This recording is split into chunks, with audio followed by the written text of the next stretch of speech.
음성을 내가 들으니 사랑하는 말일세. 베스도가 부임한 지 3일 후에 가이사랴에서 예루살렘으로 올라가니 대제사장들과 유대인 중 높은 사람들이 바울을 고소할세. 베스도의 호의로 바울을 예루살렘으로 옮기기를 청하니 이는 길에 매복하였다가 그를 죽이고자 함이더라. 베스도가 대답하여 바울이 가이사랴에 구류된 것과 자기도 멀지 않아 떠나갈 것을 말하고 또 이르되 너희 중 유력한 자들은 나와 함께 내려가서 그 사람에게 만일 옳지 아니한 일이 있거든 고발하라 하니라. 베스도가 그들 가운데서 8일 혹은 10일을 지낸 후 가이사랴로 내려가서 이튿날 재판자리에 앉고 바울을 데려오라 명하니 그가 나오매 예루살렘에서 내려온 유대인들이 둘러서서 여러 가지 중대한 사건으로 고발하되 능히 증거를 대지 못한지라. 바울이 변명하여 이르되 유대인의 율법이나 성전이나 가이사에게나 내가 도무지 죄를 범하지 아니하였노라 하니 베스도가 유대인의 마음을 얻고자 하여 바울더러 묻되 내가 예루살렘에 올라가서 이 사건에 대하여 내 앞에서 신문을 받으려느냐. 바울이 이르되 내가 가이사의 재판자리 앞에 섰으니 마땅히 거기서 신문을 받을 것이라. 당신도 잘 아시는 바와 같이 내가 유대인들에게 불의를 행한 일이 없나이다. 만일 내가 불의를 행하여 무슨 죽을 죄를 지었으면 죽기를 사양하지 아니할 것이나 만일 이 사람들이 나를 고발하는 것이 다 사실이 아니면 아무도 나를 그들에게 내줄 수 없나이다. 내가 가이사께 상소하노라 한데 베스도가 배석자들과 상의하고 이르되 내가 가이사에게 상소하였으니 가이사에게 갈 것이라 하니라. 오늘은 사도행전 25장 1절에서 12절을 통해서 누구의 마음을 얻으려 하십니까? 라는 제목으로 은혜를 나누겠습니다. 이동영 작가님의 마음을 얻는 사람들의 5가지 공통점이라는 글이 있는데요. 첫 번째로 들어줄 준비가 되어 있는 사람입니다. 상대보다 더 많이 알고 있음에도 가만히 속내를 받아들여주는 사람은 멋진 인상으로 남을 수 있다는 것이죠. 이는 상대를 그 자체로 인정하고 포용하는 사람입니다. 두 번째로 리액션이 좋은 사람입니다. 상대의 말을 분위기에 맞게 적절히 맞장구를 쳐주거나 감정을 이해하는 표정으로 고개를 끄덕이면 누구라도 조금은 마음이 열리는 법이라고 하죠. 그리고 세 번째로 상대에게 집중하는 사람입니다. 집중은 관심을 전제로 상대에게 몰입한다는 의미입니다. 전화기의 울림보다 마음의 울림에 귀 기울이는 사람, 그 순간 온전히 하게 상대의 편이 되면 오래 기억이 남는다고 하죠. 또 네 번째로 내가 말할 타이밍을 아는 사람, 경청해야 한다는 것을 상대도 알고 있기에 대화의 흐름을 읽으면 내가 말할 타이밍이 찾아옵니다. 적게 말하되 상대와의 흐름에 녹아있는 사람은 끌림이 있다고 합니다. 마지막으로 쿨한 사람입니다. 모든 이에게 사랑받지 못한다는 것을 알고 상대에게 집착하지 않는 쿨함이 있는 것, 관계에 있어서만큼은 흐르는 강물처럼 자세를 취하다 보면 우리의 관계도 순적하게 흐르게 될 것이다 라고 이동명 작가님이 지혜를 전해주었네요. 이처럼 우리는 사람들의 마음을 얻고자 하는 그러한 마음들이 많이 있습니다. 오늘 본문의 베스도 총독도 그랬습니다. 당시 유대 지역은 반란이 자주 일어났기 때문에 총독들이 기피하는 소위 총독들의 무덤, 그것이 바로 이 유대 예루살렘이었습니다. 그러다 보니까 당시 전인자 벨릭스는 그나마 유대 지역에 정통하였기 때문에 유대인들과 교류도 있고 유대인들의 문화, 종교에 대해서 잘 이해하고 그런 부분에서 이렇게 지도하고 통치하는 것이 그래도 좀 수월했으나 그 벨릭스를 이어 이 베스도가 총독이 되었을 때는 이 베스도는 유대에 대한 그러한 지식들, 그러한 해박한 그러한 여러 가지 생각들이 이 벨릭스 총독에 비하면 터무니없이 없는 사람이었습니다. 그러다 보니까 더더욱 이 말 많고 탈 많고 또 주장이 강했던 이 유대 종교 지도자들의 비리를 거슬리기는 어려웠어요. 그래서 항상 이 베스도 총독도 유대 지도자들의 마음을 얻기 위하여서 굉장히 노력을 했다는 것이죠. 오늘 우리가 읽었던 성경 본문에도 보면 2차례에 걸쳐서 이 베스도 총독이 유대 종교 지도자들의 마음을 얻기 위해서 얼마나 노력하는가라는 것이 잘 나타나 있습니다. 그것은 3절과 9절에 2번 나와 있는데요. 말 많고 탈 많은 유대의 총독으로 부임을 받아서 운행을 잘 해야 되는데 워낙 이들이 강하다 보니까 유대 종교 지도자들에게 밀릴 수밖에 없고 그들의 마음을 살 수밖에 없는 이 베스도 총독의 위치를 유대 종교 지도자들이 잘 알고 있었다 그 말입니다. 그래서 그 베스도 총독이 유대 종교 지도자들에게 호의를 베풀려고 하는 그것을 알고 딱 받아가지고 사도바울 선생님이 가이사라에 구금되어 있는데 그곳에는 이 총독의 총독부가 있는 곳이거든요. 그러니까 로마의 군사들이 다 있는 곳입니다. 그러니까 유대인들이 함부로 거기는 할 수 없는 것이죠. 거기에 구금되어 있었는데 그 사도바울 선생님을 예루살렘으로 이송시켜 달라고 그렇게 한 겁니다. 그러면 그 이유는 무엇입니까? 그렇게 이송시키면서 나올 때에 매복하였다가 사도바울 선생님 잡아 죽이려고. 그래서 그게 바로 3절에 기록되어 있는 거죠. 베스도의 호의로 바울을 예루살렘으로 옮기기를 청하니 이는 길에 매복하였다가 그를 죽이고자 함이라라. 이에 바울 선생님은 자신의 무죄함을 다 그렇게 증명하고 변호를 하였지만 벨릭스 총독은 유대 지도자들의 마음을 또다시 얻기 위하여서 바울 선생님에게 예루살렘으로 올라갈 것을 거듭 요청하는 것을 보게 됩니다. 9절에도 베스도가 유대인의 마음을 얻고자 하여 바울더러 묻되 네가 예루살렘에 올라가서 이 사건에 대하여 내 앞에서 신문을 받으려느냐? 이처럼 베스도 총독은 유대 종교 지도자들의 마음을 얻고자 노력하였습니다. 유대 총독으로서 정의롭게 다스려야 하였지만 그에겐 공평과 정의 따위는 안중에도 없었습니다. 그저 유대 종교 지도자들의 마음을 얻어서 어떻게 해서든지 그들과 아무 문제 없이 탈 없이 자기가 진급하고 자기의 인생이 좀 더 이렇게 평안하게 가는 그러한 일들 그것만 생각할 뿐이지 그것으로 인하여서 무죄한 한 사람이 죽임을 당한다든지 희생을 당하는 것 그런 것은 전혀 신경을 쓸 겨를이 없었다는 것입니다. 어쩔 수 없다고 내 책임 아니라고 그는 그렇게 생각했던 것이죠. 여러분은 어떻습니까? 여러분은 누구의 마음을 얻으려 하십니까? 어느 수도원에 꼬마 수도사가 있었습니다. 수도원장은 유독 이 꼬마 수도사를 특별히 사랑하는 거예요. 그러다 보니 수도원에 있었던 많은 수도사들이 이 꼬마 수도사에게 아주 시기를 했죠. 그러면서 원장님에 대해서 불평과 원망을 쏟아냅니다. 우리 원장님은 저 꼬마 수도사 쟤만 너무 좋아해, 편해. 이런 얘기가 수도 원장의 귀에도 들리게 되었습니다. 하루는 수도 원장이 모든 수도사들을 다 불러 모았습니다. 아침 일찍 불러 모으고는 얘기를 합니다. 여러분들, 제가 여러분들에게 내가 정말 누구를 사랑하는지, 누구를 정말 기뻐하는지 제가 보여드리도록 하겠습니다. 자, 여러분들에게 제가 오늘 엄중히 명령을 하는데 여러분들 반드시 이것을 지켜주셔야 되겠습니다. 여러분들 앞에는 각자 새가 한 마리 들어가 있는 새 장이 있을 것입니다. 그 새가 들어가 있는 새 장을 지금부터 시작해서 해가 지기 전까지 아무도 모르는 곳, 아무도 찾아낼 수 없는 곳, 아무도 없는 곳에 가서 그 새를 죽이고 다시 저에게 가지고 오면 되겠습니다. 자, 이제부터 시작하십시오. 그러니까 이 수도사들이 수도 원장님의 얘기가 납득이 안 가고 도무지 왜 이런 일을 우리 보고 시키는지 이해가 안 됐지만 수도 원장님이 아주 엄중히 얘기를 했기 때문에 다들 뿔뿔이 흩어졌습니다. 그리고는 각자 아무도 없는 곳으로 가서 그 새를 죽여다가 이제 다 수도 원장님 앞에다 내어놓은 것이죠. 이제 해질녘이 되었습니다. 이제 해는 뉘눅 기울어졌고 붉은 노을이 져 있는 그곳이 될 때까지, 그 시간이 될 때까지 수도사 중에서 딱 한 명을 제외하고 모두가 다 와 있었습니다.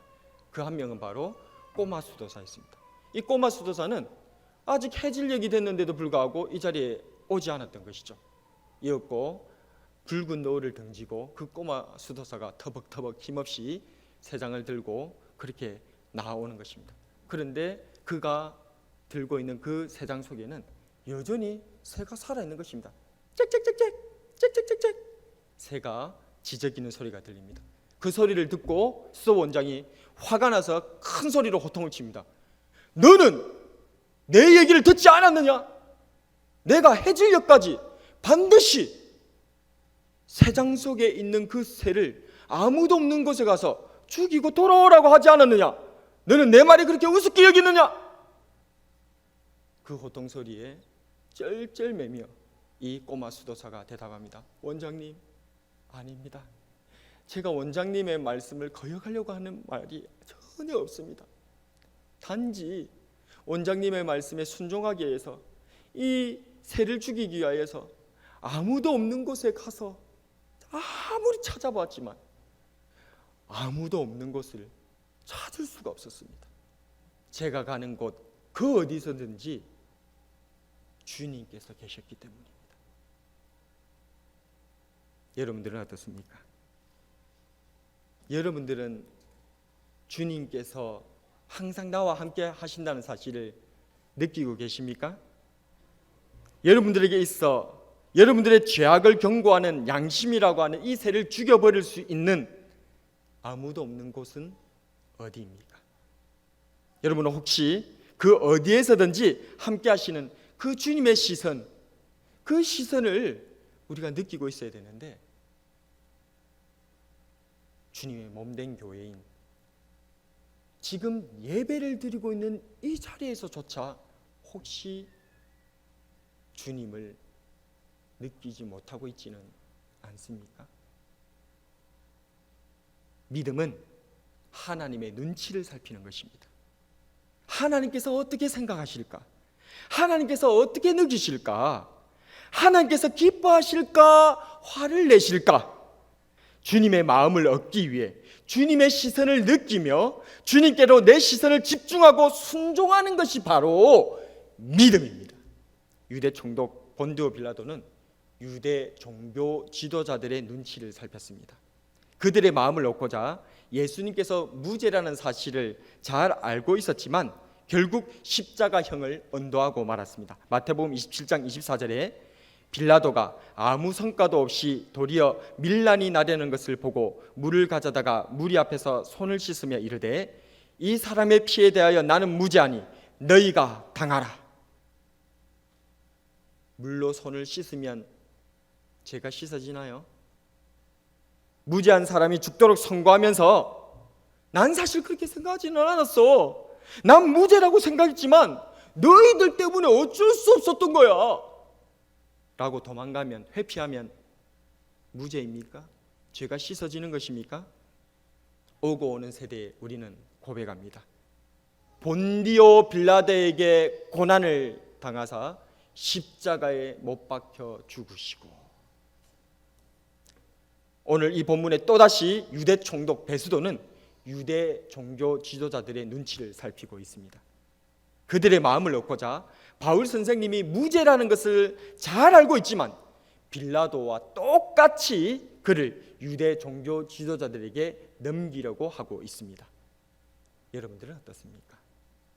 여러분들은 누구의 눈치를 살피고 있습니까? 여러분들은 누구의 마음을 얻고자 하십니까? 빌라도는 말할 수 있습니다. 폭동이 일어나려고 하는데 어쩌란 말입니까? 폭동이 일어나면 저 예수라고 하는 사람, 저 한 사람 문제로 끝나는 줄 알아요? 얼마나 많은 사람들이 이 폭동 때문에 희생되고 죽을지, 얼마나 큰 일이 벌어질지 그거 어떻게 책임지려고 그래요? 그리고 나는 최선을 다했습니다. 저 예수를 살리려고 노력했다는 거 여러분들도 다 봤지 않습니까? 베스도 총독도 말할 수 있을 것입니다. 유대인들의 개팍함과 난폭함을 모두가 잘 알고 있지 않습니까? 특히 저들은 종교에 미친 놈들입니다. 저들은 자기 종교에 손을 대면 로마라고 할지라도 대항할 자들입니다. 보셨지 않습니까? 밀란과 폭동이 일어나는 걸. 우리도 어쩔 수 없다라고 말합니다. 이 악한 세상에서 살아남으려면, 이 유혹 많은 세상에서 생존하려면 어쩔 수 없이 내 양심을, 내 신앙을 아무도 없는 곳에서 모가지를 비틀어서 죽여야만,